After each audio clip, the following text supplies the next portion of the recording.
আপনাদের সঙ্গে আছি আমি নাদিরা জাহান। শুরুতেই জানাবো সংবাদ শিরোনাম। ঢাকায় আবারও আবাসিক ভবনে থাকা রেস্টুরেন্টে অগ্নিকাণ্ড। উত্তরায় লাভনিনের ধোঁয়ায় অনেকে অসুস্থ। দ্য ইকোনমিস্টের সেরা দেশের শীর্ষে বাংলাদেশ, প্রাধান্য দেয়া হয় স্বৈরাচারের পতন ও অগ্রযাত্রার বিষয়টি। এবং বাংলাদেশের কাছে টি-20তে প্রথমবার হোয়াইট ওয়াশের লজ্জায় ক্যারিবীয়রা, জাকিরের বিধ্বংসী ৭২।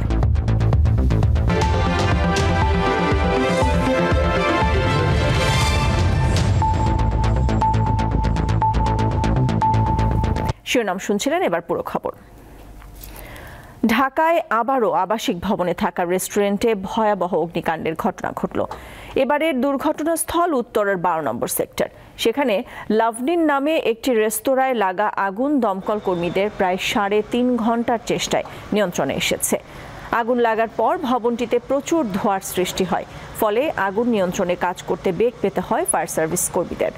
পাশাপাশি ভবনটির উপরে অবস্থিত আবাসিকের বাসিন্দাদের মাঝেও আতঙ্ক ছড়িয়ে পড়ে। এক পর্যায়ে ৭ জনকে জীবিত উদ্ধার করা হয়। প্রাথমিকভাবে ক্ষয়ক্ষতির পরিমাণ জানা যায়নি।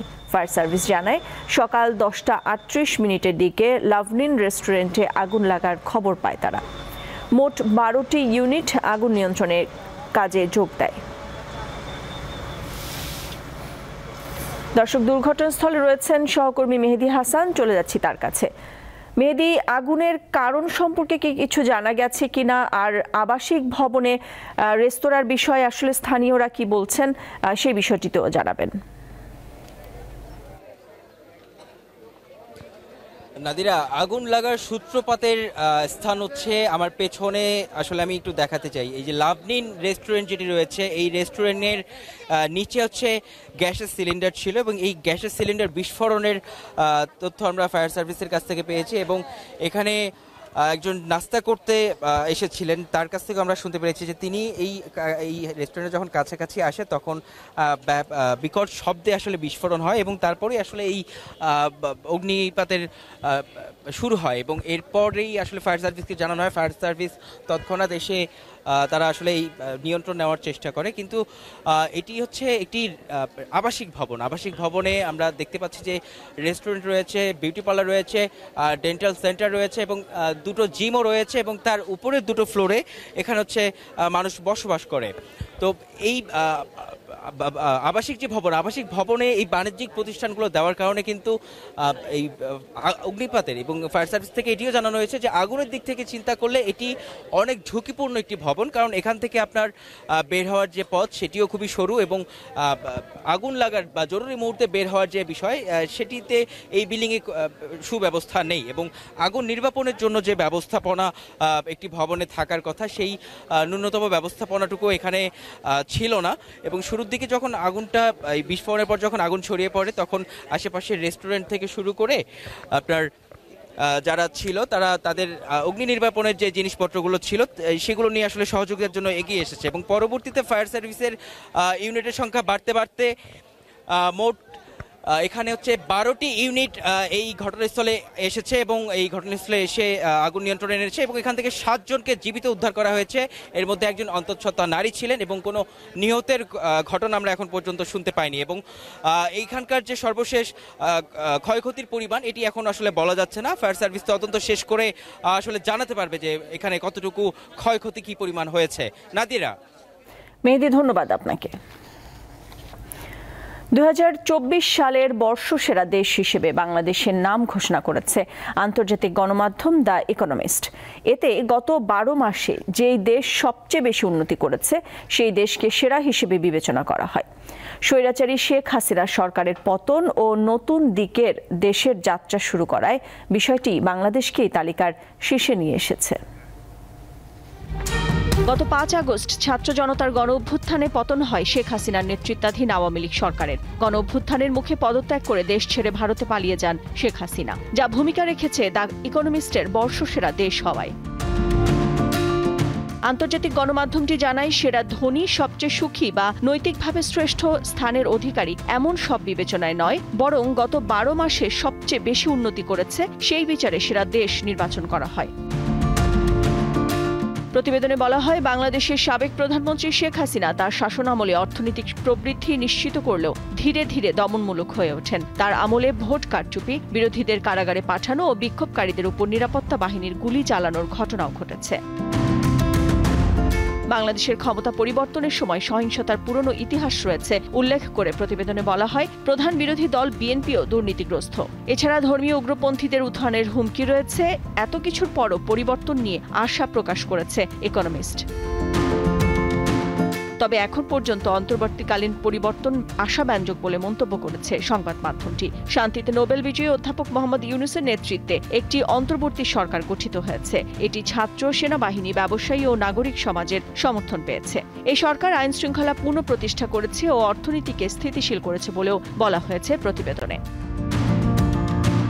সেরা দেশ বাছাইয়ের ক্ষেত্রে দ্য ইকোনমিস্টের সংবাদদাতাদের মধ্যে জোরালো বিতর্ক হয় বলে উল্লেখ করা হয় প্রতিবেদনে। পরে বর্ষসেরা দেশ নির্বাচিত হয় বাংলাদেশ আর রানার আপ সিরিয়া।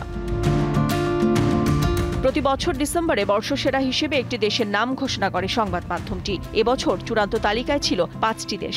বাংলাদেশ ও সিরিয়া ছাড়া অন্য দেশগুলো হলো পোল্যান্ড, সাউথ আফ্রিকা ও আর্জেন্টিনা। নাদিরা জাহান, দীপ্ত বার্তাকক্ষ। দ্রব্যমূল্য নিয়ে সরকারের উপদেষ্টাদের মন্তব্য বাজার কারসাজিদেরকে উৎসাহ দিচ্ছে বলে অভিযোগ করেছেন বিএনপির চেয়ারপারসনের উপদেষ্টা আব্দুস সালাম। রাজধানীর ঝিকাতলায় সকালে এক অনুষ্ঠানে তিনি এমন মন্তব্য করেন। এ সময় কৃষিবিদদের উদ্যোগে কৃষক থেকে সরাসরি ভোক্তা পর্যায়ে বিক্রির জন্য ন্যায্য মূল্যে নিত্যপণ্য বিক্রির দোকান উদ্বোধন করা হয়।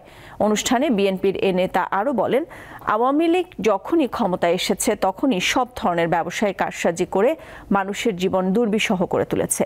তাই ক্ষমতা ছেড়ে পালালেও তাদের দোসররা এখনও বাজার কারসাজির মাধ্যমে অস্থিরতা তৈরি করছে বলে অভিযোগ করেন আব্দুস সালাম।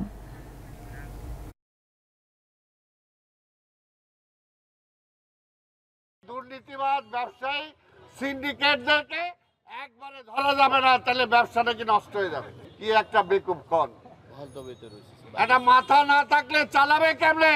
বিএনপি নাকি ক্ষমতার জন্য, নির্বাচনের জন্য বাড়াবাড়ি করতেছে। আরে বাবা, রাজনীতিবিদরা তো নির্বাচনের কথাই বলবে, কিন্তু বিএনপি ক্ষমতায় বিশ্বাস করে না।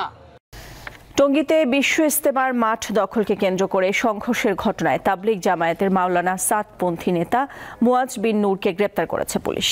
রাজধানীর উত্তরা এলাকা থেকে বৃহস্পতিবার রাতে তাকে গ্রেপ্তার করা হয়। এর আগে গত মঙ্গলবার গভীর রাতে বিশ্ব ইজতেমার মাঠ দখলকে কেন্দ্র করে মাওলানা জুবায়ের ও মাওলানা সাদের অনুসারীদের মধ্যে সংঘর্ষের ঘটনা ঘটে। এতে 4 জন নিহত এবং অর্ধ শতাধিক ব্যক্তি আহত হন। এ ঘটনায় বৃহস্পতিবার সন্ধ্যায় মাওলানা জুবায়েরের অনুসারীরা এম আলম হোসেন বাদী হয়ে টঙ্গী পশ্চিম থানায় একটি হত্যা মামলা দায়ের করেন। এতে 29 জনের নাম উল্লেখ সহ অজ্ঞাত আরও কয়েকশো জনকে আসামি করা হয়। ভারতে গিয়ে নিহত বাংলাদেশের সাবেক সংসদ সদস্য আনোয়ারুল আজিম আনারের দেহাংশের সঙ্গে তার মেয়ে মুমতারিন ফেরদৌস ডরিনের ডিএনএ মিলেছে। গত 12 মে পশ্চিমবঙ্গে যান ঝিনাইদহের সাবেক এমপি আনোয়ারুল আজিম আনার। পরদিন থেকে নিখোঁজ হন তিনি। এক পর্যায়ে বেরিয়ে আসে আওয়ামী লীগের সাবেক এই এমপিকে হত্যার পর দেহ বিচ্ছিন্ন করার চাঞ্চল্যকর তথ্য। শনাক্তের জন্য এরপর কলকাতায় গিয়ে তার মেয়ে ডরিন ডিএনএ পরীক্ষার জন্য নমুনা দিয়ে আসেন। তারই ফলাফল জানা গেল এখন। ওই হত্যাকাণ্ডের ঘটনায় দায়ের হওয়া মামলায় বাংলাদেশে গ্রেপ্তার 7 আসামির মধ্যে 6 জন আদালতে স্বীকারোক্তিমূলক জবানবন্দি দিয়েছেন। বাংলাদেশে প্রথমবারের মতো 10টি গুরুত্বপূর্ণ মাইক্রোনিউট্রিয়েন্ট সমৃদ্ধ ফর্টিফাইড আটা বাণিজ্যিকভাবে বাজারে আনলো ইফাত মাল্টি প্রোডাক্টস লিমিটেড। এ উপলক্ষে বৃহস্পতিবার দুপুরে নানা আয়োজনের মধ্য দিয়ে রাজধানীর একটি হোটেলে ইফাত মাল্টি প্রোডাক্ট লিমিটেডের তত্ত্বাবধানে ও গ্লোবাল অ্যালায়েন্স ফর ইমপ্রুভড নিউট্রিশনের কারিগরি সহযোগিতায় এ আটার মোড়ক উন্মোচন করা হয়। এ সময় উপস্থিত ছিলেন বিএসটিআই এর মহাপরিচালক SM. Ferdous Alam, Ifat multi products লিমিটেডের ভাইস চেয়ারম্যান তানভীর আহমেদ সহ অন্যান্যরা।